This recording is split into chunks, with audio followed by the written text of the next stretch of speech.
From Glitch HQ on Riverside Avenue in sleepy, sunny Minneapolis, this is Nice Games Club, the show where nice game devs talk gaming and gaming development. I'm Martha McGarry, and I make nice games. I'm Stephen McGregor, and I make nice games. And I'm Arthur Croy, I too make nice games. And I'm Dale LaCroix, and I'm here too. For this year's GDC special, Mark and I talk about what we did and saw at this year's largest gathering of video game creators. So let's start. Oh, I forgot that line tonight. It's not in the script. That's yeah, okay. why is that not in the script? Oopsies.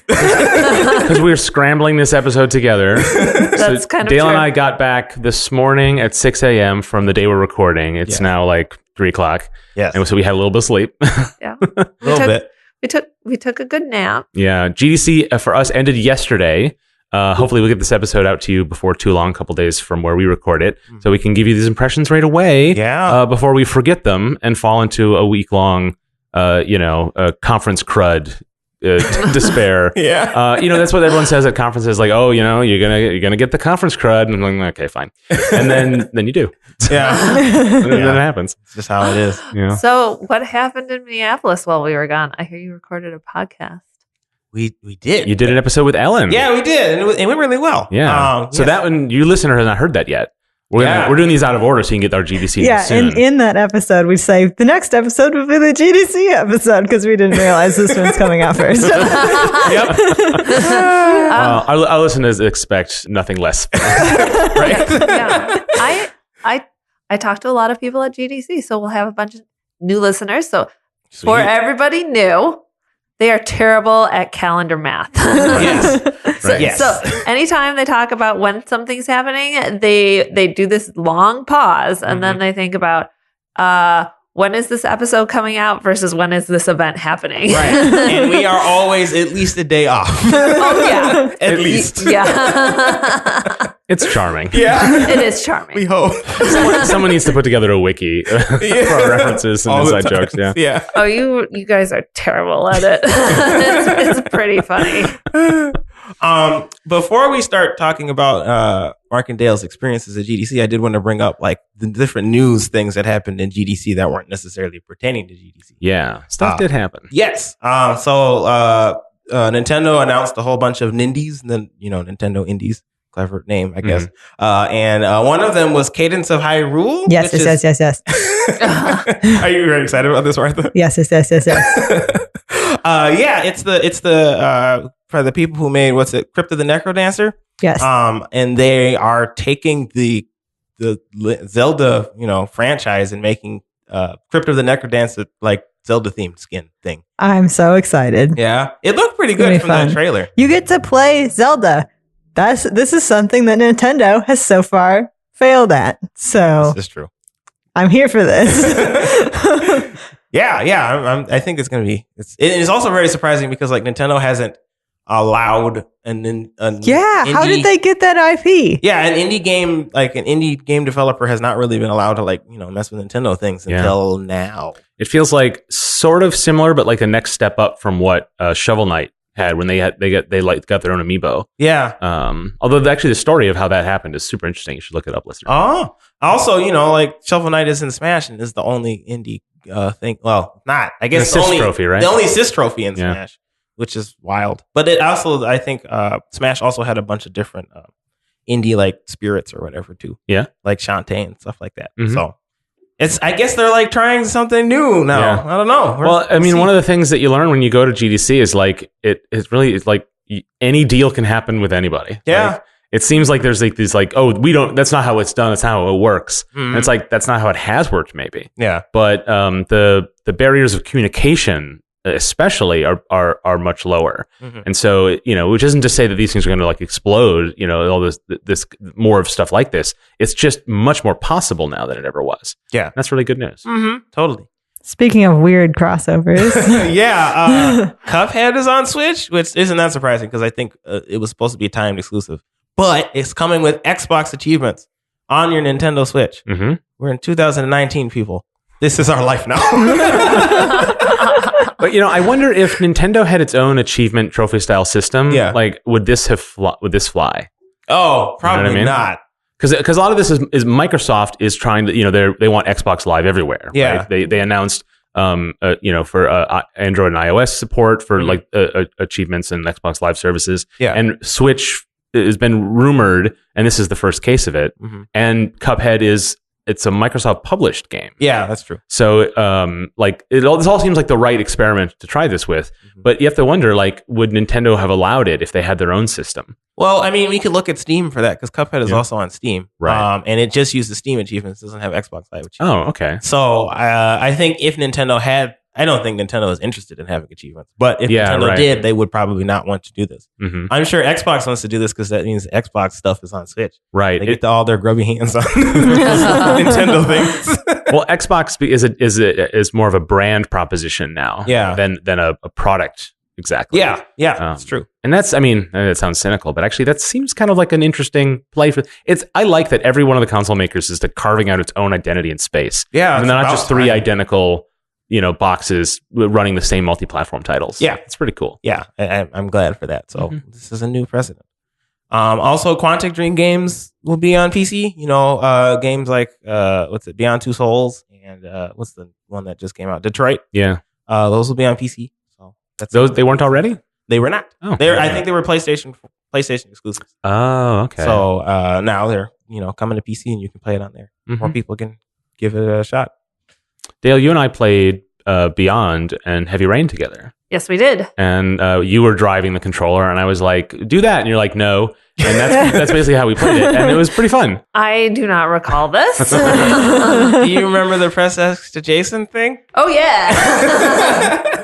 Yeah. I haven't played these games, but Dale was like, "You press X to Jason." And I was like, "What? What does that mean?" Yeah, there is a song about pressing X to Jason. Yeah, we'll have to link to that in the show notes. Yeah.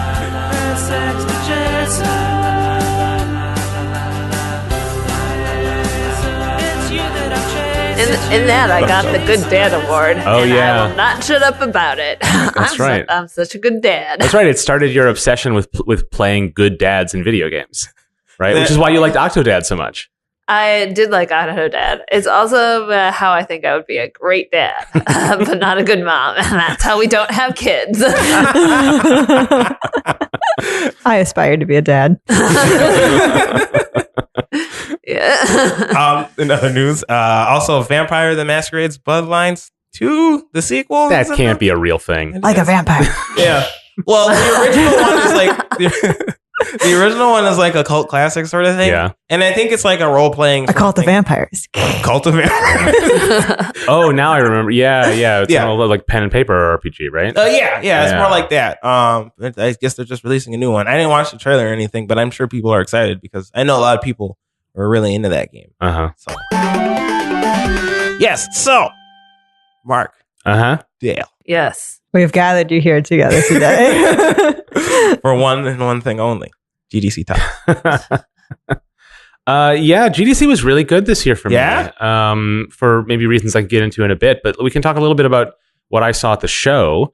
When you go, I've been to GDC a couple years now, and the appeal of it, and I know Martha, you'll agree, is like the talks, right? The sessions, the nerdy stuff. Like, I love that stuff, but like GDC is like, it's not really what a lot of people there go for, and there's way more to do. I discovered a lot of that this year, but I still got to go to a lot of sessions and see a lot of cool talks. And there's two types that I really like. One is the real practical game dev advice, like business advice almost. Yeah. Like, this is how you make contact with a publisher. This is the technical requirements for getting your game on Steam. This is this is how you, if you want to do contracts with partners or subcontractors or freelancers, like those kinds of things that just help you kind of like just practical skills. I love that stuff. And then the other thing I really like is the sort of like the postmortem of the game you played last year. That's just sort of entertaining. The kind of stuff those are the talks that are really popular on YouTube. And GDC has been putting a lot more of them on YouTube.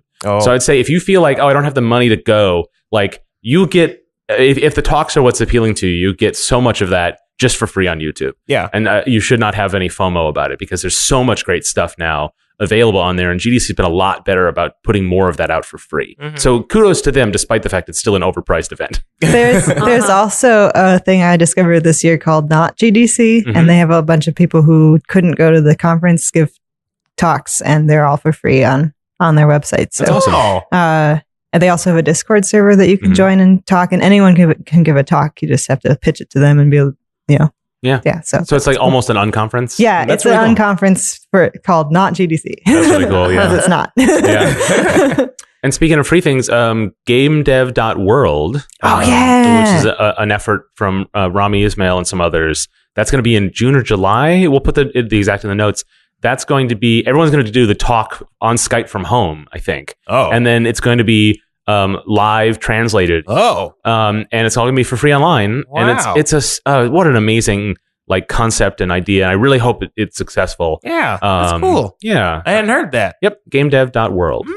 It is on the notes. Very cool. But it's great because it's a counter to what is gaming industry is very, there's plenty of it in Europe, plenty of it in Asia, but it's an America centric industry. And so this seems like a cool effort, especially for indies. Like indies who are not from America feel particularly left out a lot of times. So this is really cool. But of course, those of us Americans can benefit from that wider perspective as well. Right. So I'm really excited about it. Yeah. Dang, that's awesome. It's really cool. What other cool talks did you see? So I'm going to talk about a couple of them. One that was really interesting called Indiepocalypse 14 versus 18. And so there was a developer who, he says I'm on my 19th game. I release them every couple of years. Let's talk about what, the quote unquote Indiepocalypse, which is just this idea that it used to be, legend tells that you could put a game on Steam and make money, and that there were no steps in between. Right. Right. I don't know game, put on Steam, profit. Right. I don't know that was ever true. But this developer, back in my day, this developer did games, through that period and compared numbers basically. Okay. And it was really interesting about what garnered success in the past and what garnered success now. And a big point that he made was the Indiepocalypse that people experienced was developers who maintained the same strategies for release through that time and saw the results dip. Whereas there's other people who chose different strategies and they see that same period as a shooting up kind of time. So the headline of it basically is it used to be that if you did a lot of press outreach and your game got 15, 20 reviews on reputable websites, then that would be a ton of attention and that would get you a lot of views on Steam. Or wherever you were releasing it, and a certain amount of sales exposure from that. That's not true anymore necessarily because people don't read game reviews in the same way. They read user reviews, they watch YouTube clips. Gaming journalism is still widely read and appreciated by gamers, but in a different way, more for actual news and analysis, and less for as a buyer's guide, less of the Game Pro model. Right. Yeah. And that's good. That actually wasn't. That's not a problem ultimately. Yeah. On the other hand, Let's Plays, streaming, all of that stuff. That's no surprise to anybody has gone a lot higher. Right. And so this developer was sort of showing this is my game I released then. This is the press I got. This is the sales I got as a result. This is the same press and the sales I got from that. And it was data based. It was the evidence showing what had changed exactly. That's so cool. That was a really cool talk. What was the name of that one again? Indiepocalypse 2014 versus 2018. I'm reading from my notes. It might not be the exact name of it, but okay. We'll find it and put it in the show notes. And if it comes to the vault or to free on YouTube, hopefully people can check it out. Yeah, totally. Other things I was seeing were just a bunch of talks on game discoverability. Getting your game noticed. That's good. And one of the interesting things is seeing is that people don't know. Just there's lots of things you're like, oh, of course, And I think those of course tips need to be put aggregated on one giant page. Well, the nice thing about I found from going to GDC is or any conference really is that you'll go to a talk and you're like, oh, I know all of this stuff, but it's just confirmation that you know something. Yeah, and you're doing it right. It gives you some confidence because you don't learn anything except for you learn what you know. Yeah, Yeah, exactly. You now know that. Yeah. Mm-hmm. But like one of those quick ones is just like like advertising. If you do want to do like Facebook ads or Twitter ads, things like that. Yeah. A lot of people like they want to, because release day is so important, right? Yeah. So you want to get a lot of ads and awareness, like pre-order now, get ready for when it drops, that kind of thing. That's a very natural instinct, given what we've been told about how you have one launch and it's a huge deal.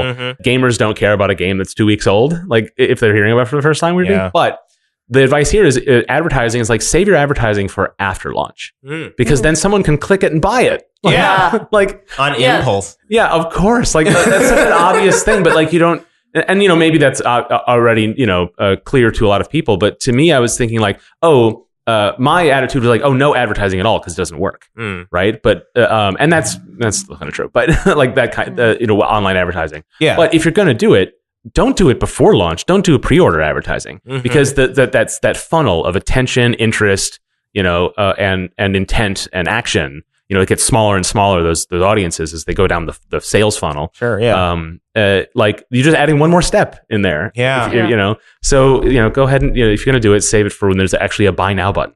That's smart. Yeah. I know it's obvious, and I think a lot of people know it, but like to me, I was just like, oh yeah, of course. I didn't think of it that way, so yeah, I'm glad to have known that now. It was a great talk I went to about using email to maintain a fan base. Oh, okay. Just really good practical stuff on like this attitude about like, sign up for our newsletter, we promise we won't spam you. Yeah. But like that sets a standard for that's just negative all around. And what this speaker was saying was, if someone signs up for your newsletter, they want to hear from you. Yeah. Like they've chosen to do it. So send them things and make it valuable. And so there's this concept called give, ask, which is the phrase he used for like, for every email you send that asks something of the reader, pre-order the game, download the expansion, whatever. Yeah. You want to give 3 emails that have something that's just a gift for them. Yeah. Right. And whether that's behind the scenes info, video content, or in-game objects or whatever. But a lot of it can just be a fun content, right? Just like an interview with our art director or whatever. Yeah. Or just like what's going on at our studio or anything like that. And so really using your email list as sort of like your dev blog in a way that you have an audience that it wants to hear it. Yeah. Really changed my attitude about how email is used in an effective strategy. Sort of saying like, well, you can't share an email with a lot of people, but how often does anything go viral, right? Yeah. Email, as compared to other types of marketing communication, has a much more of an advantage in a lot of other areas, but it seems kind of old fashioned. It seems kind of like, disliked. But like open rates for these types of emails are pretty good because people are asking for them.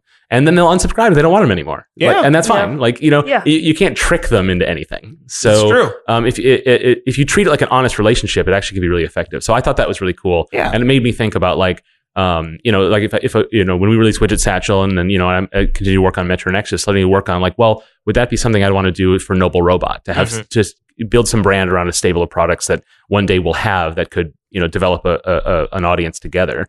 I don't know. It'd be interesting.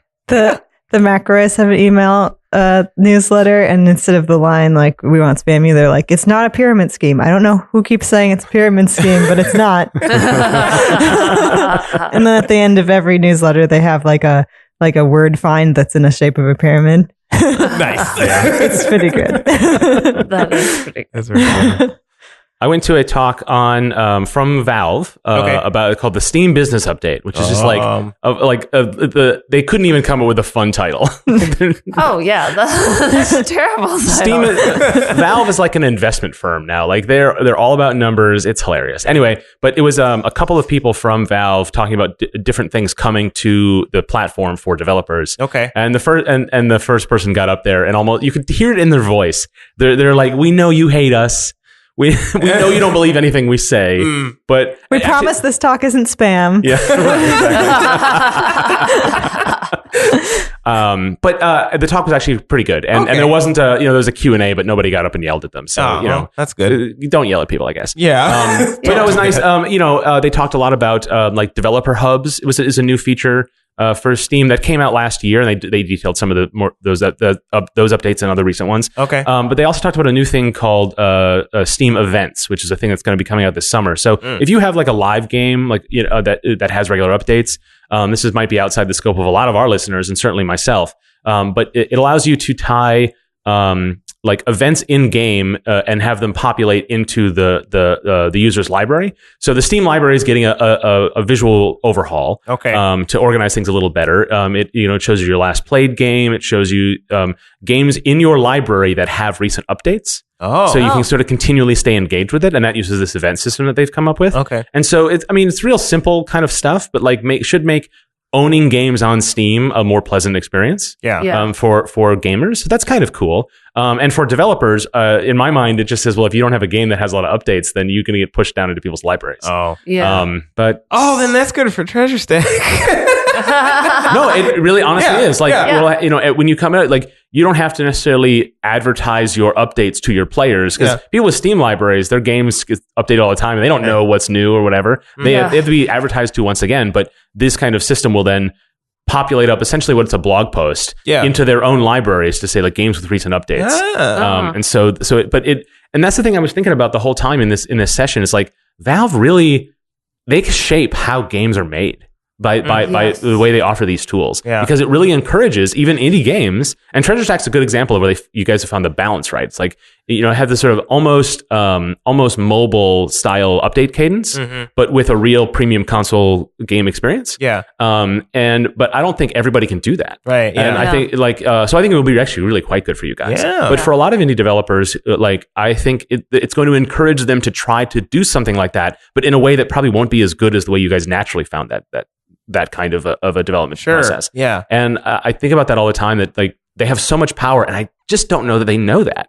I don't think they know how much they are guiding what the next hit is going to be. Yeah, I was reading an article about like someone had interviewed some Steam developer or something, and they had said that like we still think of ourselves as 50-person team, and you're still pretty small and stuff. And I don't think they realize how much power they don't hire any moderators. But I think they're starting to come to terms with it a little bit more. Yeah. It's just changing, but it's just slow. Yeah, I hope so. I do get the impression that they are. I think they're a little bit isolated in they have a lot to do. Yeah. And they have this big platform, and sometimes I think the criticism and the analysis of them doesn't reach them. Because in the talk, like they really, they come by their mistakes honestly. And I think that's true. I think whenever time they make the sort of some boneheaded move, people are like, how could they have possibly not seen that coming? Yeah, because they just didn't. Yeah, because they're not really focused all the time. Yeah. Anyway, but it was interesting to hear a lot of the updates from them, and so that was pretty interesting. And it definitely shows Valve they are a businessy company. Yeah, like because they have to. They have so much data and numbers, and it's so much vital to their success. Like, I don't mind if they never make games anymore, because they are kind of good at this businessy stuff, but it means it comes from like we don't get to treat them like a fun game company anymore. We just don't. I guess I never really did. Yeah. Yeah. No, what's interesting to me here is you are talking about entirely different sessions here than when you talked with me over dinner every night. Well, it's funny because like if listeners go back and listen to previous GDC episodes in 2017 when Martha and I were talking about sessions we went to, or last year when we did that remote where I could go on and on and on. There are so many. And just to headline a couple of these, like there was one that was the Zero Marketing Experiment, where somebody put a game out on Steam without literally telling a soul. Oh, and did numbers based on, and compared that to games that had indie marketing budgets. Yeah. I want to see that. Yeah, it's really interesting. That one was really cool. Thanks for that, like teaser with no content. This episode will go a million hours. I have to give. There was a great one on finding your champion. So if you're self-publishing, you want to find somebody at a console maker or at Valve who can, who knows what your game is and can champion it around, so you can get that sort of first party attention, that sort of thing that you don't have a marketing budget for. Yeah, and that was really fascinating. Let's see. Of course, the experimental design workshop, which is a thing that they do every year. Octodad premiered there.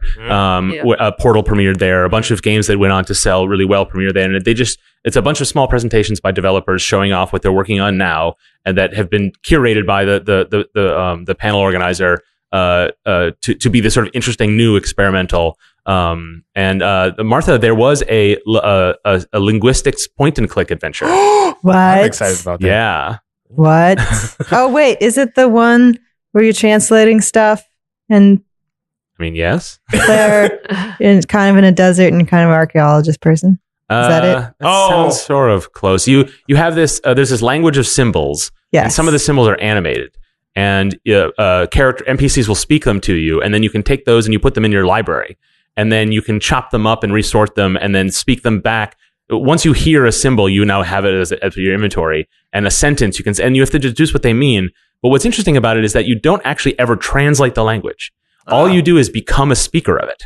And you use it by total context clues. Yeah. Anyway, and it's a point and click adventure game, and I was just thinking of you the whole time, Martha. Like, it just seems like your two favorite things. Yay! That's Well, I'll really have cool. to check that out. Yeah. Dale, Yes. you were also at GDC. I was at GDC. I called it GDC adjacent because I never went to anything at GDC. Oh. Yeah. So this is the big hints I got about GDC by just hanging out at Yerba Buena Gardens, Okay. which is one, get your pass early because there is an early bird discount because just the pass on the expo floor, Mhm. early bird discount, $100 at the door, $350. Oh, that seems. And that's just to get into the thing to see the booths that advertise stuff to you. Oh, Yeah. Yeah. Like that is not like content. That is like get some free, free in quotation marks socks and Yeah. Mhm. meet some people who want to advertise stuff to you. Dang.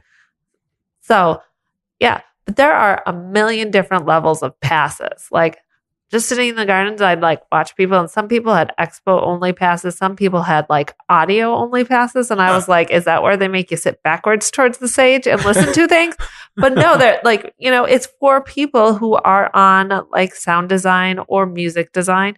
It's for those people who don't need to get into programming sessions or that kind of sessions. There were so many. There's student passes that are heavily at a discount for students. Mhm. There's like full access passes.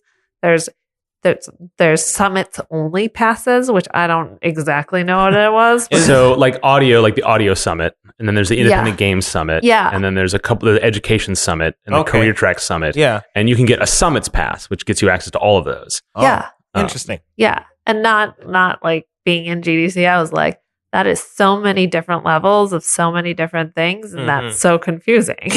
It is kind of confusing, but I suppose if you're really only interested in sound design stuff, then you just pick the audio pass up, which is nice. Yeah. One of the nice things I learned is that if you give an expo only pass, you can go to all the sponsored sessions. Oh. And the sponsored sessions are like blah, blah, blah, blah, blah, presented by NVIDIA, right? Yeah. And a lot of those, and a lot of them are really technical talks. Yeah. Only occasionally they are, let us describe our product to you and how to use it. Yeah. And oh, by the way, here's the link to go get Buy it. it. Dylan did one of those when he went and was on an expo pass, and he got a free T-shirt, which is like one of his favorite T-shirts now. Oh, Yeah. Sounds like it's worth it. Yeah, sometimes. yeah.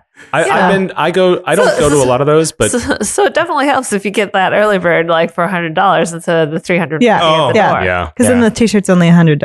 yeah. Yeah, what an excellent T-shirt. Yeah. I don't go to a lot of the sponsored ones because a lot of times they are, specific about a thing, or they're technical in a way that is not in my area. Sure. Which is always a bummer. But like ones that are by Amazon does a lot of them where they're really like they drill down on this is exactly how you use this thing of ours, and it's like a training session. So it ends up actually being like if you're doing a lot of stuff with Amazon services, you get it straight from the horse's mouth, which is pretty valuable. Yeah. Microsoft, they do a lot of those as well, but their talks are always much more interesting. It's like like I guess they have a longer history of doing these sort of things, and so they actually make them really valuable. And they do sometimes give out stuff. I got my mixed reality headset from them 2 GDCs ago, and that's the one I use to develop on still. So sometimes it pays off. They're more likely to get swag at a sponsored talk.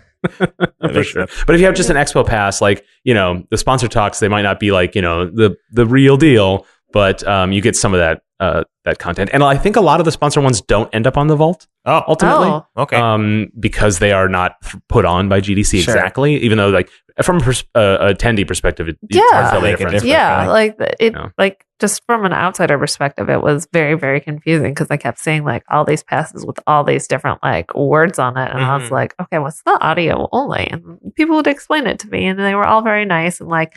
and like I kept seeing different student groups, and like, you know, the Rochester Institute of Technology from New York. Yeah. They were like, well, like half our students have like the full access pass and half of our students have the expo only pass. And I was like, ooh. That's a huge difference. Yeah. Is that determined based on your grades or something? Yeah. And it might be like graduate students have the full access, or like it might be dependent on like junior, senior have the full access and freshman, sophomore have. Yeah. I don't know, and I wasn't gonna like get into that because like I can barely like understand like the difference between like summits and that kind of thing. But it was really interesting. But I talked to a lot of people and I handed out a lot of flyers, which brings me to like advice about GDC, which is bring more business cards than you would ever expect to use, there are places that will print things same day. So you know, if you were there and got a flyer from me, congratulations. I probably had a really good talk with you.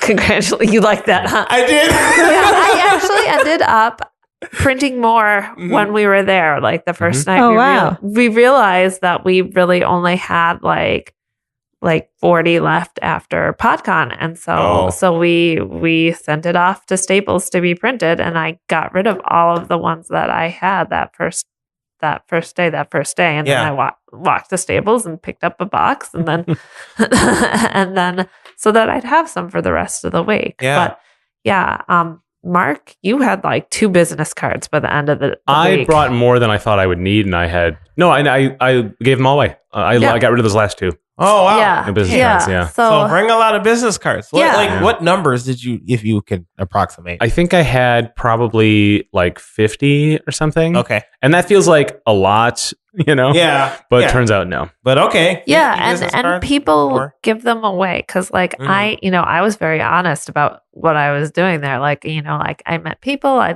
talked to them about what they were doing, and they were like, "What are you doing?" And I was like, I'm promoting a podcast, you know, like, and I totally don't work in the games industry. And they'd be like, here, have my card, which actually ended up like coming in handy for some people. Like some people, like it was just like nice to remember their name later. So I could be like, I met Hefe, and I met this guy, and I met this.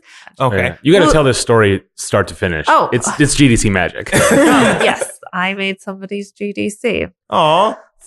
Yeah, so I was sitting in the park. Were you doing yoga? No. Yoga pose? Okay.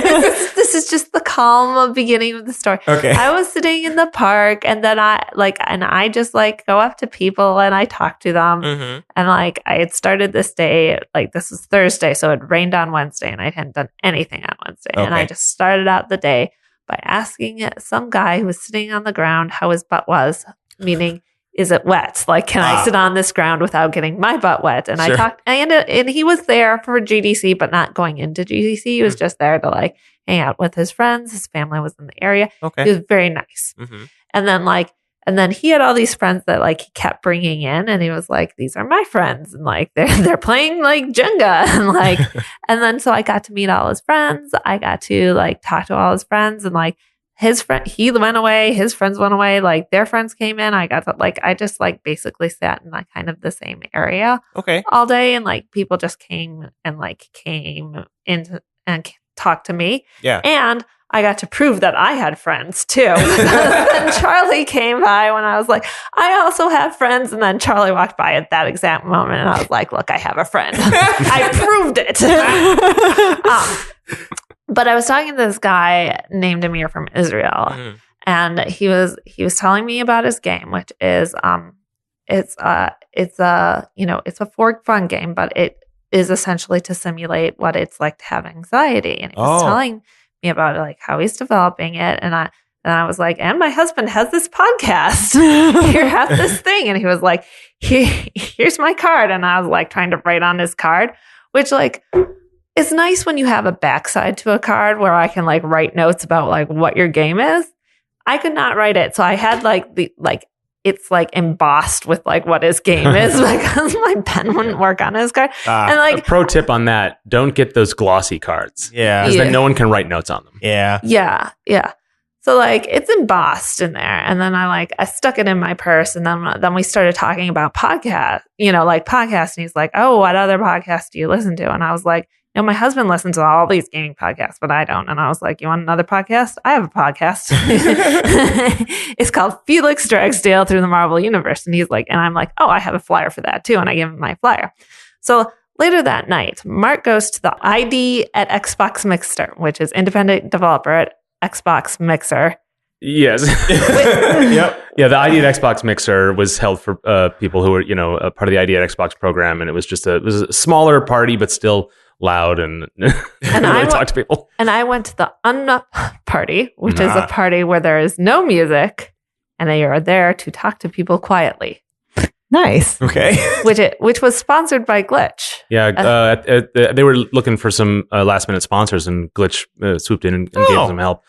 Charles had Hyperdot up there at that party, I think. Oh, cool. It was a very, very crowded party, right? Yeah, like when I was hanging out in the gardens, people were like, oh, like 1,500 people RSVP to this party. And I was like, okay, I'm not getting in. So I walked my little butt down to that party. And then by the time I got down to the party, they were making announcements about like, hey, we're at capacity and you may want to go like get dinner and then come back or go to a different party because you're probably not going to get in for a long time. There was a big line for it. And so like people started leaving and I was like, oh, I'll just hang out in line and talk to people in line. Mm-hmm. So I'm talking to like this guy in line and like, he's just talking about how he's really, and he's got this media badge. He's talking about how he's really interested in VR games that have a mental health component to them. And I'm like, oh, well, I know a guy. And since it's from the same day, it's still in my purse. So I pull out my card. And I'm like, this guy. And so he takes a picture of the card and he Instagram messages this guy. And and so he Instagram messages this guy and he's like, hey, I got you from this lady with this podcast and blah, blah, blah. And I'm like, okay, ask him if he's in line for the unparty. And so he's like, okay, I'll ask him if he's in line for the unparty, which is like, this is my thing. I just like think that coincidence happened. And Mark rolls his eyes at me usually. He's nodding now. You can't see it. I'm rolling my eyes at her right now. I'm talking to some people online and up comes that guy and he's like, I hear you gave my contact information to this guy. And I'm like, oh, you're here. You were in line. So we go up and we talk to him. So that's how, and he was like, yeah, it was super weird because I was listening to your podcast on the way as I walked to here. Oh, wow. Yeah. So not like your guys' podcast, not Nice Games Club, like my podcast. So dang. It was good. Yeah. So, and that's how Dale got a new listener to her podcast. and that's how I have one more listener now. That's wonderful. And I think you also have that same listener. Well, cool. So hi, Amir. I mean, the thing about GDC that is kind of magical, which is the people meeting in these little serendipitous things that can happen. Mm-hmm. And it is really cool that like, Dale, your job is to be like the genie of that. I had conversations with people and they were like, well, are you on that podcast? I'm like, yeah, occasionally. And they're like, I'd really like you to be on that podcast. I want to be like, yeah, sure they said that. I don't know things about video games, and I especially don't know things about video game development. Like, I write on the whiteboard. That was my contribution to Wish It, Satchel. That's true. When we were doing the initial game jam, Dale was there managing us a little bit. That's true. Yeah, yes. I wrote on the whiteboard, and that's the reason why there's Jeff's boots, because originally they were supposed to be jet boots, but somebody else wrote messy on that, and I said, who's Jeff? That is accurate. I remember all that. That's wonderful. Yeah, so that's what I did. But I talked to lots of different people.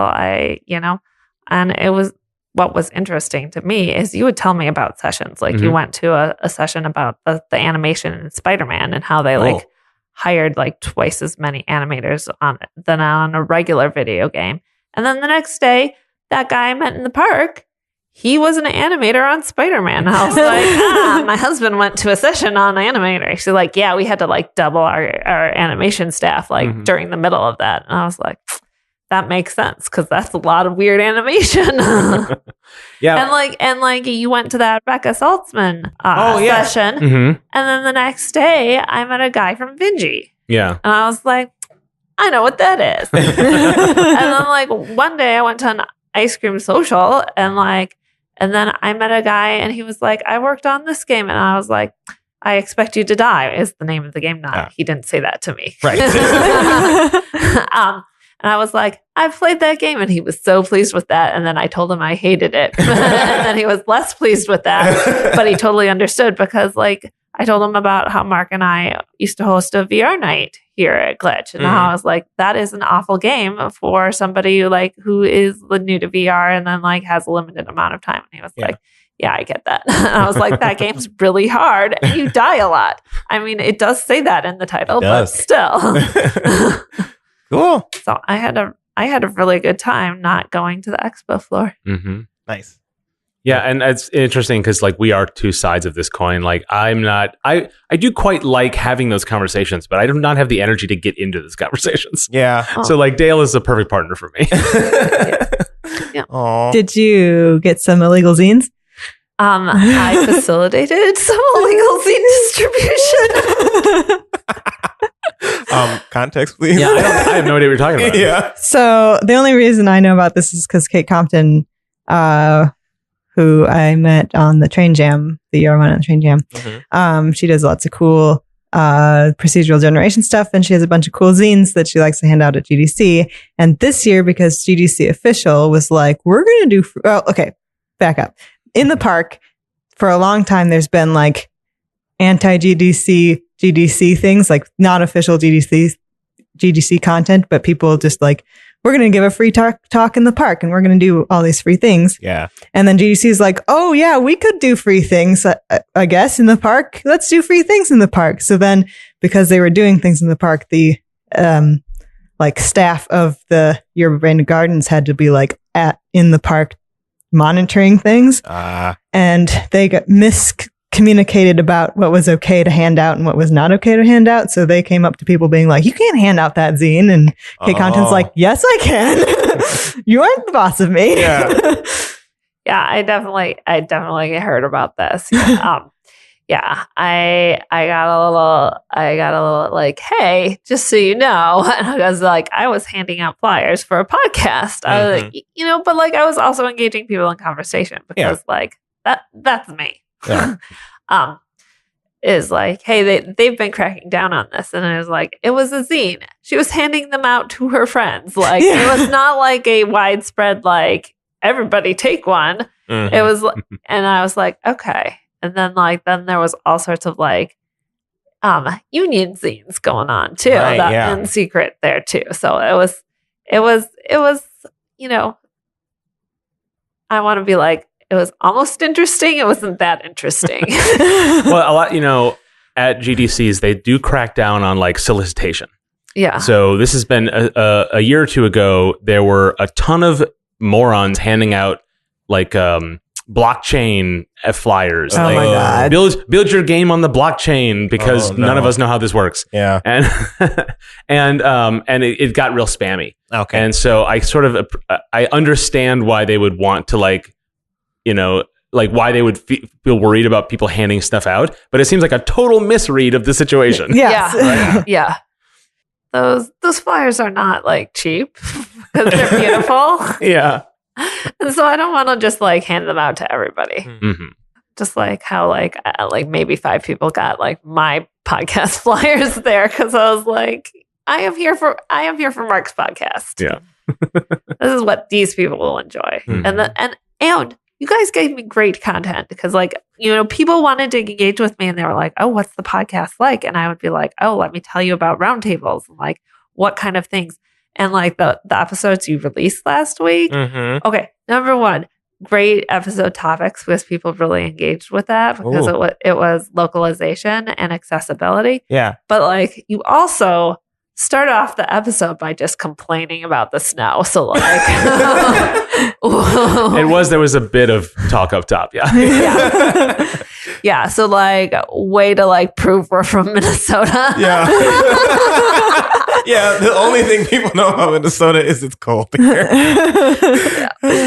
Yeah, but it was funny to see people because people from all over the world. Like I met people from Australia. I met people from Austria, the place that sounds like Australia but isn't. I met a person from Finland, and I told her the one thing I know how to say in Finnish. I met people from Brazil. I met people from France, from Quebec, from Argentina, and Peru. Oh, so wow, yeah, that's all over the world. Yeah, it's really cool. Yeah, that's really cool. So yeah, so it was really cool. Yeah, Dale, you came with me to GDC the first time I went. Yeah. And you treated it like, well, I'm in vacation in San Francisco for a week. Yeah. And you got a lot out of that. But this time, because you did it already. You did that already. So you found a whole new thing to take your week up with that was really valuable and fun. Yeah, like last time, I met somebody from Japan on the bus who was there for GDC. And this time I don't think I talked to anybody from Japan specifically. Mm-hmm. And I didn't do any of like the super touristy looking things. I went to 2 museums and I took a walking tour, and then I got to tell Mark about all the things as we walked by them. Yeah, I got secondary walking tour. Cool. Yeah. I told them about the gay riot that broke out at Compton's cafeteria. Yeah, that was really interesting. Cool. Any other favorite stuff you saw? You said there's a game you played. Oh, I did play a game. Yeah. Oh. Yeah, this is made by a graduate student. I forgot which college she's from, but she was Austrian and lived all over the world, and she made this game and she called it the Undie Game. Undie Game. Oh, geez. And it was great. It was a game with mice. Yes. 2-player game, cooperative game with mice. And one player was in charge of back and forth, and one was kind of in charge of up and down, and you had to hold both buttons of the mouse, and then the scroll wheel did the movement, and the mouse was snapped into a pair of underwear. And you had to wear that underwear however you pleased. So you could wear it like a normal pair of underwear over your pants, or you could wear a pair of underwear on your head. Cool. So it made it a little more difficult because it is not just a regular like mouse on the table thing. So I played that in the park, and it was great. That's from the Copenhagen Game Collective. That's where she's from, apparently. So we'll put a link of that in the show notes. Yeah, do that because it was really fun. Other than the fact that like we were in the park and it was really sunny and I couldn't see the screen very well, but it was excellent. Cool. And if you look at my Twitter, there is a picture of me playing this game. Yeah, and if it hasn't been described vividly enough, you'll understand the suggestive nature if you see that photo. Yeah. Oh dear. You said there was one that my boyfriend Dylan would like. Oh yeah, I talked to the guys at, I want to call it Shell Games out of Pittsburgh, and he's the guy who programmed I Expect You to Die, or did something on I Expect You to Die. And he said the next game he's working on, it is definitely sword fighting, so like everything you ever wanted in VR, and like something where you got to just like crush your enemies. And I was like, yes, my boyfriend Dylan will love this. Like, your boyfriend Dylan? I was like, listen to the podcast. I just call him my boyfriend Dylan. He's Martha's boyfriend Dylan. Yeah. So that's coming from Shell Games soonish. And I'm excited because like it also makes a good VR showing off game when you just get to like crush things and it's very physical versus like you're dying constantly. Speaking of really good demoing VR games, I went to a talk on Tetris Effect. Oh. Which was, I don't have much to say about it other than it was a really, really good talk. Okay. Very good obtaining about like, how do you take a perfect game and bring something new to it? Yeah. And what is new anyway? Yeah. And just some personal stories about the developers, the people behind Rez, involved in making this thing, and like, how organizing with the Tetris company and like where the idea comes from. It's just really fascinating stuff. Yeah. So that's one, I feel like that one's got to go on their free YouTube channel, because it's definitely one of those entertaining ones that I think belongs there. So keep an eye out for that one. Cool. So I see on these notes here that you got press passes. Yes. So this podcast is good for something, you guys. So for you to listen to us, that's good. Yeah. I mean, that's an ancillary benefit. So I went to the Mix on a press badge, which was cool. The Mix is the Media Indie Exchange. And it's really a place. The Mix has events at every gaming event. So they have one at E3. They have one at all the PAXs. They have one at GDC, of course, and they'll. It's just a place off site, like an evening event where they have something like 50 games that apply and are curated. They're just demo games, right? So unlike a lot of the sort of like industry parties you go to, this is like just game after game after game, all out in a row. It is like a mini E3 kind of. And friends of ours, Juggernauts, had their game there at one or two of these events.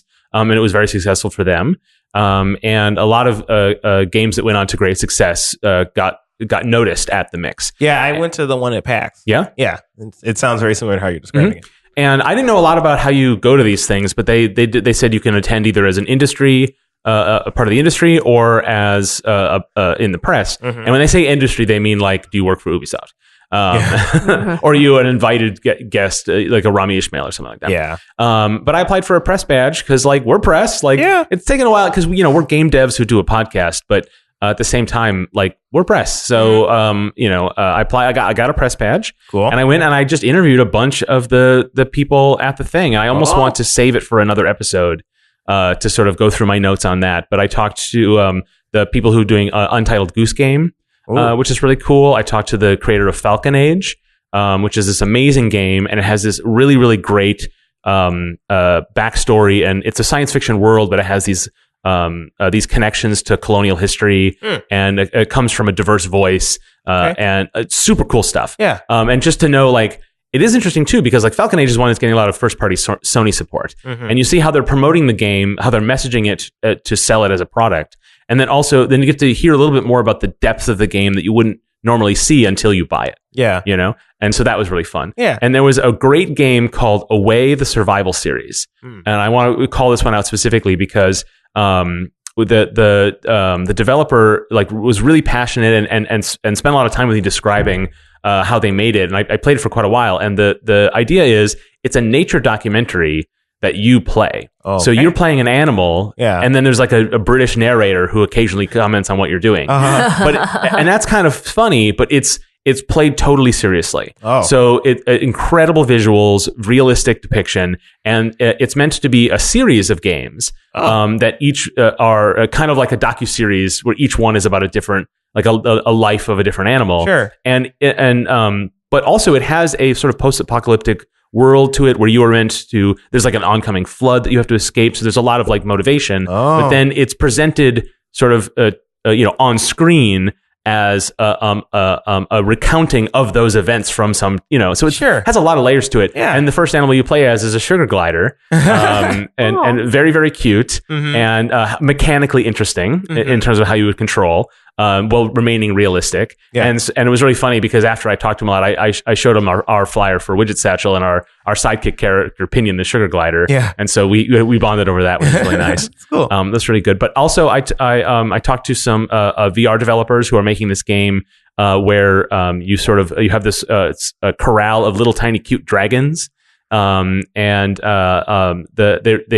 a lot of time with them talking about like VR UX, which is really cool. Like and how they're setting up things for multiple inputs for the different VR platforms and the various challenges of that. And like they have a really solid idea of like what problems they're facing and how they need to challenge it. And it was really, really enjoyable to talk to them. Yeah. So I had a really good time chatting with all these creators.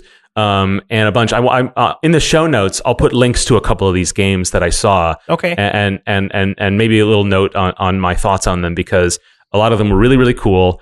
And I really hope that they do find success. And some of them are like, oh, I have support already. I have a publisher. And some of them would just be like, I got into the mix. Like, so it's a variety. They're all indie, but it's a variety of like, they all come from different places. And that was really fun to see because like it describes a lot of what like our community is as well. Yeah. So that was really fun. That's awesome. And then the second press badge I got, and this leads into a little bit of the business stuff I did this week is, Widget Satchel is very nearly complete. Yes. And so my goal at GDC was like, well, we've talked about it on the show before. Listeners have no doubt heard that, our plan is self-publishing, right? Is, we want to do a little promotion. We want to do it right, but we also don't have the capacity to really do a ton of it. We need to be honest about that. And that's always been the thought. But I was like, wait, the game's almost done. I'm going to GDC. Like I should show it to somebody. Yeah. Like it was this last minute thought. And I'm really properly embarrassed that I didn't think about this like 2 months ago, like that it would time up pretty well. So I'm like, okay, well, how do you get meetings at GDC? How does this work? Right. I had no idea. And I had really no one I felt I could ask to to figure it out. Yeah. And I think that might not be true, but that's how it feels. Sure. And I think that's definitely true of a lot of these things where once you know it, you have no idea how you didn't know it already. Do you know what I mean? You were just describing that earlier in the episode too. Yeah, exactly. And that's that's so true for this kind of stuff. And so this is a big preamble to all this, but so I made some meeting requests through a system that GDC does called GDC Connect, which is once you register for the conference, you can log into this thing, fill out a profile, say what you do. Maybe you're a student looking for work. Maybe you're a studio looking to port some games. Yeah. Maybe you're a publisher looking to purchase, to sign some games. Whatever you are, you can fill in some details, and then you see a list of all the other people, and you can request meetings with them. And then there's a place on the expo floor where you can get together and have those meetings. The problem with this system is no one really uses it. It's like an open secret that it's just not engaged with that much. And so, but that's all I had. It's all I had to me. So I found, small publishers thought things I think who would take a meeting with me, and I submitted a bunch of requests, and either because I didn't have it well formatted, because they don't actually they do let you put in those details, but when you read them on other people's profiles, they're hard to suss out what they intended when they put that. It's a system in need of an overhaul. But I found a bunch of small publishers I submitted requests for and thought, well, we'll see, right? And otherwise, I'll go to parties, I'll show up. I've demoed games at GDC parties before that, and then it's events that have gone well, but maybe haven't led to as much. I'm like, I can do that again. That's fine. Yeah. We'll see what I can get out of it. So it's kind of pessimistic, a little bit kind of drained of the thought of it, and kind of bummed out. But like, you know what? I got to do it. It's like I'll regret not putting in an effort. Yeah.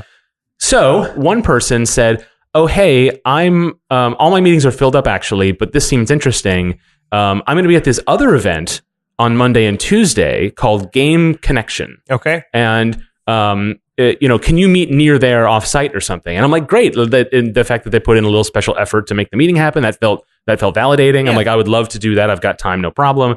And I'm like, what is this other event this person's talking about? So I look into it, this Games Connection, and it's this separate event. It's purely a deal making event, right? It's designed. It is basically GDC Connect only, where you just get people together, and it's very business oriented and very international. And so I'm like, oh, that's kind of cool. And I'm looking into it, and I'm like, well, maybe I should go to this thing, I guess. And I look, it's like tickets are 2,000 euros. Wow. Like, no, thank you. Yeah.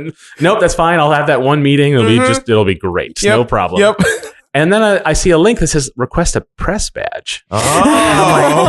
Well, I'm okay. Let's just click on that button. So I click on that button. Yeah. And it just says fill out your thing, and is your audience a certain size, and blah blah blah, and the details. I'm like, okay, I'll just put in all the facts about Nice Games Club, and maybe right? Yeah. Because really all I wanted to do was I wanted to get in the space so I could see what was going on, and maybe find people serendipitously. Yeah. That was my hope, right? Just to have another chance to get in front of people who had business on their mind. Yeah. And maybe publishers that have booths or something. I really didn't know how the thing would work. So the day before we leave to GDC, I get a response as you got a press badge for this thing. I'm like, wow. Oh, great. I can get in. I can do some handshakes. Yeah. That sounds great. I should find some time in my schedule to head over there. Probably the day I'm doing that meeting, and I'm thinking about it. And then I look at the details, and it says I have a full pass. I can engage in the meeting system. I can request meetings. I can take meetings. Click here to fill out your profile. Dang. And I'm like, okay, well, if anyone wants to talk to Nice Games Club, that's great. But hey, I also have a game. And so I just had a full pass. So, and I don't like, part of it is like I sort of snuck in, right? And I don't mind saying this on the podcast. You are advertising them on the podcast. That's true. It's true. Because I'll get to the fact that even though this probably costs way too much, it worked out well for me, and maybe it's something you might want to think about. But I don't mind revealing the secret of like how I snuck into this thing, because it is interesting, and also there wasn't a lot of press there. Oh, and so which was actually interesting. I was thinking like if I got a press badge, there must be a bunch of press there, right? Yeah. If they got all the way down to me. But there really wasn't, and the people there were not really interested in press. So I feel very lucky that they had that avenue to get in, because I don't know that there was really a point to press being there. Because I really wanted to say, like, if they were nice enough to let me through this side door for it, I wanted to make sure I was offering, meetings if people wanted to meet with Nice Games Club. Right. Like, I wanted to make sure that was something I offered. Yeah. But nobody wanted that, so like, fine. Yeah. And so, but I requested a bunch of meetings, and the thing about their system, it's very much like GDC Connect, where you fill out your details, but is much more organized, much more specific, and like so when you see other people, you can do a lot of search terms. You're like, I'm looking for exactly this. Here are the 8 matches. Like, it is really, really good. So I made a bunch of requests through there, and that's how I got a ton of meetings at GDC this year. So, and a lot of them went really well. So, I mean, like we'll see what comes of it. But the people I met with were to the last one, like, really interesting and cool, and they all agreed to meet with me. So like they already had predisposition to like what I was bringing to them. But I felt very grateful, and we talked to August from Congregate a couple weeks ago, and he demystified a lot of what a publisher does, and I think provided a lot of that context. And this just felt to me like the next step of it. I got everything August said was, true for these other folks as well. Like, people are really interested in the success of indies. They want you to do well. Like, they want to be partners. Like, suddenly I love publishers. Like, it's really interesting. But of course, because I had a really good experience. And so part of this is, I do feel kind of this strange thing of like, it shouldn't be this way. I shouldn't have had to get this lucky and this random thing to have a lot of these good meetings. Yeah. Because a system like this is something GDC should be doing. Yeah. And because, if they have the system for making requests, like that in that detailed way, that should be available to people, because it shouldn't be like meeting someone over drinks at a party on accident, like, or it shouldn't necessarily be, a friend of a friend set up a thing in the hallway between sessions. Like that's great. And that is the foundation of a lot of really good relationships. Yeah. But what are you paying the $2,000 for? Well, exactly right. Like if GDC can provide value for the cost of the ticket, in the way that I think wouldn't be that difficult, it would really just require a couple of web developers to like make that system better, as good as how Game Connection has done it. And I think that's why a lot of the companies, a lot of the publishers go to Games Connection is for that reason. But the thing that also struck me as interesting is like a game like ours, a studio like ours, our company that has a budget of exactly $0. We spend more than that, but we have a budget of $0. Right. Yeah. Like, I'm thinking of like, because I went to a couple meetings where people are like, oh wow, you're exactly what we're looking for, and I'm like, well, that's amazing, because other people must be exactly what you're looking for too, and none of us paid €2,000 to get part of this system. Yeah. So part of me is, I feel like it should be easier. And that doesn't mean that everybody should get meetings. It should mean everyone should have the shot to request these meetings. Yeah. And everybody, and it's beneficial for all the publishers as well to be able to have access to a larger pool, so that they can get better people and better meetings and better choices, and they can curate their libraries better. And they don't have, they have more options to choose from than Widget Satchel, which is a great option to choose. Yes. Please do. But part of me is like, there's lots of games that are like us, as great teams, good stuff waiting to be heard, and they don't have a podcast. Yeah. So so they just didn't get the opportunity to. And so I don't want to make this all about how like crazy and corrupt and terrible this system is, because I felt very lucky and very happy, but I did at a point sit back and think like, oh, some of this isn't fair. And so I'm trying not to take it for granted, is I guess my point. Well, Well, okay. When you were at that thing on Monday and Tuesday, I was in the park and I was talking to somebody about like how you got a press pass to this thing. And I was like, I don't know what it's called. And so I tried looking it up. I came across an entirely different thing that was happening Monday and Tuesday, which was a different game convention thing that was happening Monday and Tuesday, you know, also adjacent to GDC. Sure. But that was at the UC Hastings School of Law. And so I was like, oh, this is $500. And I was like, I know Mark said 2,000. 2,000 euros or $2,000. And I was like, this doesn't make sense. But like, there's a lot of stuff going on. The thing about GDC is it attracts a lot of these adjacent things. There's like the user research thing that Nick goes to every year. Yeah. That's happening during GDC. There's lots of other things that happen during GDC. Yeah. And it's good because people are in town. Yeah. So you can make efficient use of your time. But it also pulls away from like seeing interesting sessions that you might not have otherwise seen. Yeah. And there's but like you want maybe to have there be a lot of like, it's GDC week is where there's a lot of things happening. And so there's maybe sort of, everyone can get a little better at it, I guess. But at the same time, I think if you're a first-time goer to GDC and you don't know about all these other opportunities, and you don't know that the other opportunities are where the real stuff is happening sometimes.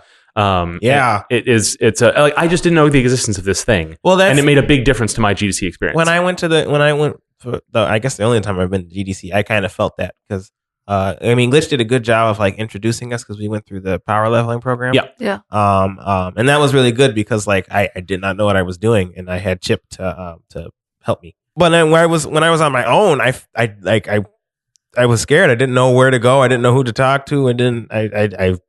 I was lost, I guess. Yeah. So like I felt that like I felt like there was a bunch of things I could be doing and should have been doing, and I didn't know where to start to even begin to do that stuff. Yeah. So yeah, I mean, having somebody to help with that is, you know, helpful. Having GDC make that process easier would be great. Right. It feels like that should be a big part of their mission. Yeah. So, and you know, the GDC Connect is ultimately the thing that got me to where I needed to go. Yeah. Hilariously. But I think that, you know, like they're a hardworking organization, right. But I think that they should focus on, that should be a big focus. Yeah. Moving forward. Yeah. We'll see. And you know, it's interesting because like I feel like I got really lucky. I had a great GDC, and I hope to see more come from it. You'll hear more from us if that's the case coming soon. But at the same time, I don't know that there's anything I can teach anybody to do to have the great week that I had. Yeah. And I'm like, well, that's kind of a bummer. Start a podcast 2 years ago. Build an audience. Yes. Accidentally find this website. Have the crazy thought of I'll request a press badge. Like no step along there made sense for what my goal was, which is to get Widget Satchel in front of publishers. Yeah. To have them, you know, hold our Switch in their hands and play it and say, oh wow, this is so cute. Here's $1 million. Like there's none of those steps logically leads to any of that. Yeah. And may still not, but yeah, it's so. I mean, if you're listening and you're like, you know, what do I do at an event like this? It's like, unfortunately, there's not much I can tell you, and I'm really, that's really sad. I wish there was a better way to teach people a lot of these things, and truthfully, I don't know any of it still. Yeah. Like what? I'm not going to get this kind of luck next year. Yeah, I'm not spending 2,000 euros. But I will say, I mean, I guess I don't want to spend 2,000 euros. Yeah. But the truth is like it might have been money well spent. We'll see. Yeah. But like just the difference between this year and previous years where I have tried to make connections. Yeah. Like I can't. I would never wish that spend on anybody. It's crazy. You're already buying a GDC ticket. It's so much. Yeah. I don't know. I mean, you know, but you know, maybe you prioritize. You've got a game ready to push. Maybe you don't get a GDC ticket. Maybe you just go to Game Connection and then you do all the free events and you do what Dale does and chat with people in the park. Yeah. And maybe that's how you make it work. But it requires you to know the possibilities. Yeah. That can't be your first GDC. Yeah. Your first GDC, I feel like you should just be going to all the sessions and having fun. Yeah. But then at the same time, that's still a huge amount of money for just that. So. Right. And even then, you don't know what sessions to go to and what not to go to. And all the sessions are recorded. So like you could just watch them later and stuff. Yeah. Yep. I think this summarizes a lot of people's attitude about GDC. It's like so amazing, I love it. Yeah. But there are just fundamental things that I can't. It's hard to recommend, you know, even though I love it and I'll go every year. Yeah. So, yeah. It's so easy to be of two minds about it. It almost feels like you guys should write a GDC how-to article. Yeah. Yeah. Perhaps. Yeah. I feel like number one, figure out who you are and your goals. Always telling them to do that. Yeah. And then based on what that is and who you are, then like make separate categories for what you should be doing. Yeah. That's headline advice for a lot of the things, which is just like, if you are pushing a game or you're trying to sell yourself to be hired, to know what you are and know what you're offering, and have a real clear idea, so that when you have those conversations, it's not just your charming personality. Yeah. I mean, you should leave that behind as well. But so that's true at this micro level and the macro level. Oh, do you want to talk about the playtest we went to? And that guy you talked to forever? We went to there's a playtest event that they do every year at the Park 55 hotel. It's really low key, no music, no accommodations. It's just an open ballroom and just you hit your laptops. It's pretty nice. Went there. A bunch of the Minnesota folks were there as well. Cool. And we showed off Widget Satchel there and did a really good feedback. Yeah. Dale's referring, there's just one guy who just hated everything about it. Oh. And he was really fun to talk to. It was funny because like I set Mark up with it and I went off to play test other people's games. Yeah. And then I came back what felt like an hour and a half later and that guy was still sitting there with Mark. Oh, wow. And I've been playtesting this game and others for long enough now that I have a lot of coping mechanisms for when people are like, you sure that's the color you want? And like, I feel you're not like listening to me. Oh, just like, the thing is when you are that kind of annoying feedback giver, ultimately you are trying to be participatory. Yeah. So even though the guy was terribly annoying, like I had a lot of sympathy for like that instinct. Yeah. You want to be heard and you want to be part of something, even if it's something you just came across. Yeah, I mean, so you can't be mad. At the end of the day, he spent an hour and a half to try to give you feedback. Exactly. So right. like, the best part though was a friend of his came over and he was like over his shoulder being like, "Okay, here's second data point," and the guy and his friend just loved everything about it. So that was nice. That's funny. Yeah. But we had a bunch of really good. There was a couple of design students. Yeah. And they had just excellent feedback. And, it's really late in the process to make a lot of changes. So I made a list of things and Steven, we're going to have to go over that and see like what's feasible to kind of tweak and what did I just think was a really good idea, but maybe we don't need to do it. Okay. But a couple of really good little tweaks. I think we can get there to get a couple of final usability stuff because we've been focused on bugs and QA and stuff. We're done with design questions. So this is just be one tiny last crack at it. Maybe it was nice to get a lot of cool people and a lot of great feedback. Cool. So there was a bunch of other stuff at GDC, not just us. The big news was Google Stadia. And I think we can probably save that for another time. There's plenty of people talking about it already. It was interesting, and we can get into it later. Oh, yeah. Right? Future talk. But there was one thing, Steven, I know you wanted to get into. Martha, I know you were really interested in, right? Yes. Yes. Yes, yes, yes. Yes, yes, yes. Don't make me guess. I want to talk about Union? Yeah. Yeah, because like it was a big part of GDC last year. At least it felt like it. It felt like there was a large presence. And Game Workers Unite was getting rolling. Yes. And that's another big presence this year. Yeah, and it's been a year, so they've been, working on it. They've been talking about stuff on Twitter and, building themselves. So now they had a huge presence and they had illegal zines, I suppose, distributed during GDC. So I was wondering if you like ran into that at all or like saw any talks on it. I didn't personally. And this is the same thing that happened last year is that I was trying to, they gave out buttons and stickers and stuff. They did this last year. Yeah. And Martha, I tried again. Oh, I couldn't get you anything. Sorry. It's okay. I kept seeing on Twitter, like, we have buttons sitting out. I'm like, great. This tweet is 4 hours old. Oh, damn. So I totally didn't, and I was in the position to because like they were like, "Do you want a sticker?" And I was like, "I'm not in the industry, so I feel like this would be better served somewhere else." I mean, that's not a bad instinct, right? You want to be nice because they put some effort into it. Yeah. Like it's not my fight.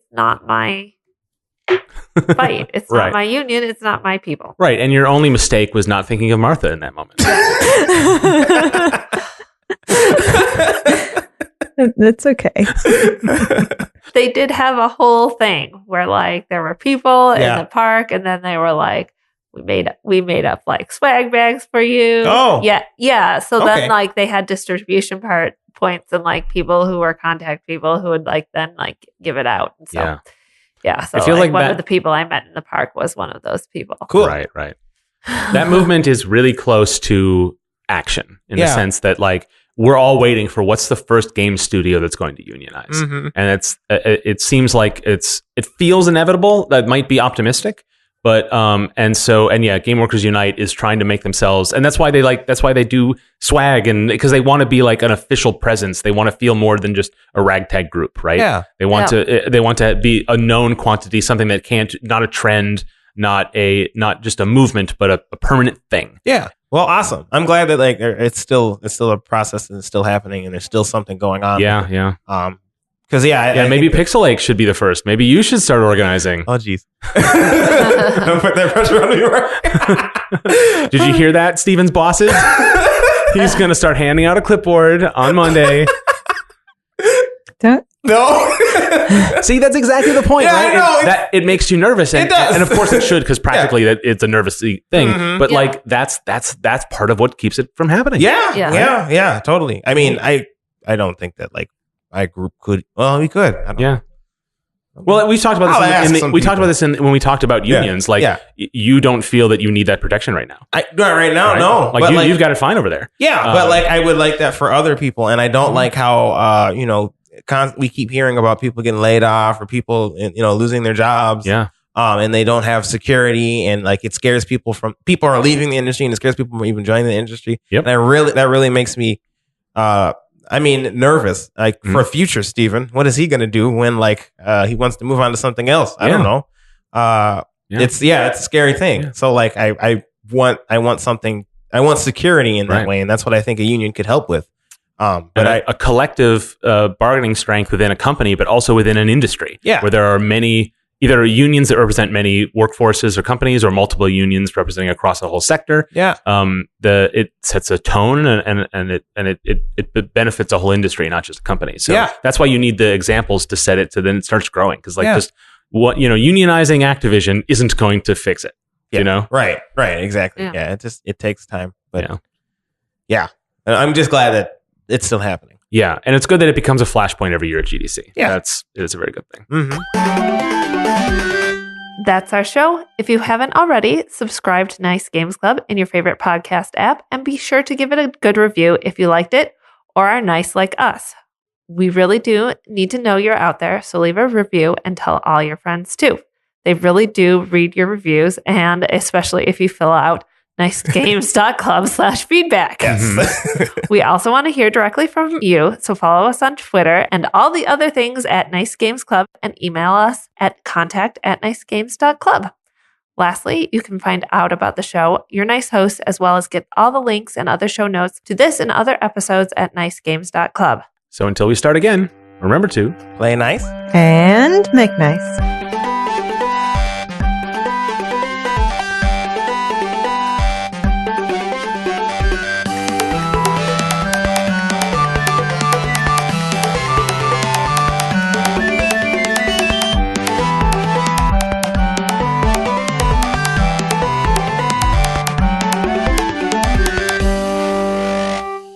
Do not put that after the credits.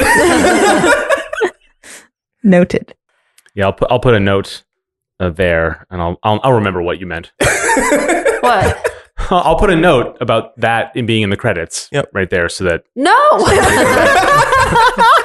Don't put my giant sniff and in the credits. I know. I put a note about it. A giant sniff in the credits. I know what you mean.